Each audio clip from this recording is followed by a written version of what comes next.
మనం ఎటువంటి సందర్భంలో బేరాలు ఆడతాము? మ్యాక్సిమం అందరూ బట్టల విషయంలో కన్నా బట్టలు ఏదైనా కొనేటప్పుడు నువ్వు ఏ విషయంలో బేరాలు ఆడతావు? ఏదైనా కొనేటప్పుడు మ్యాక్సిమం చెప్తే మంచిగా ఉంటుందో లేదో అని మనం చెప్పం. ఏం లేదు, చెప్పు చెప్పు. ఎక్కడైనా ఆడతాం అన్న. మనం సమ్ ఏరియాస్కి పోయినప్పుడు బేరాలు ఆడతాం కదా అన్న.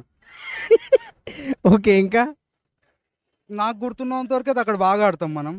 ఇంకా అమ్మతో షాప్కి వెళ్ళినప్పుడు అమ్మ వాళ్ళు ఆడతారు కదా, 1500 అంటే 500 ఇస్తా అని.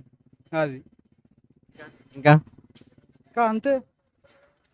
అంతే అన్న. వైన్స్ అయితే వేరే మాడినాడు కదా మనల్ని, ఆడు ఎంత చెప్తే అంత తీసుకొని పోవాలి మనం. కరెక్ట్. ఇంకోటి, మనకి ఖర్చులు బాగా పెరిగిపోయినాయని ఏ సందర్భంలో అంటాం?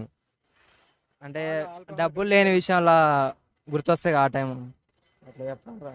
ఏంది? డబ్బులు ఉండవు ఒక టైంలో, కానీ ఖర్చు పెడుతున్నావు అని అనిపిస్తుంది అప్పుడు. నాకైతే ఆల్కహాల్ బాగా అడిక్ట్ అయినప్పుడు ఖర్చులు పెరిగిపోతానే, మనకి తగ్గించుకోవాలి మనం. రానిరా, యూట్యూబ్లో రానిరా, రావాలనే కదా చెప్తాంది నేను కూడా. నాకైతే అప్పుడు అనిపించింది ఆల్కహాల్ ప్రైజెస్ పెరిగినప్పుడు బాగా విపరీతంగా టూ మచ్.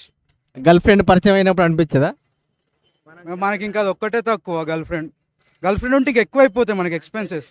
అప్పుడు మనం మేనేజ్ చేసుకోలేం, అప్పుల పాలు అయిపోతాం.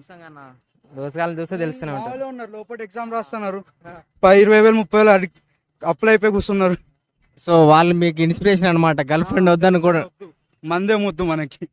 మందు ముద్దు, గర్ల్ ఫ్రెండ్ వద్దు. ఏ సూపర్ కొటేషన్ బ్రో.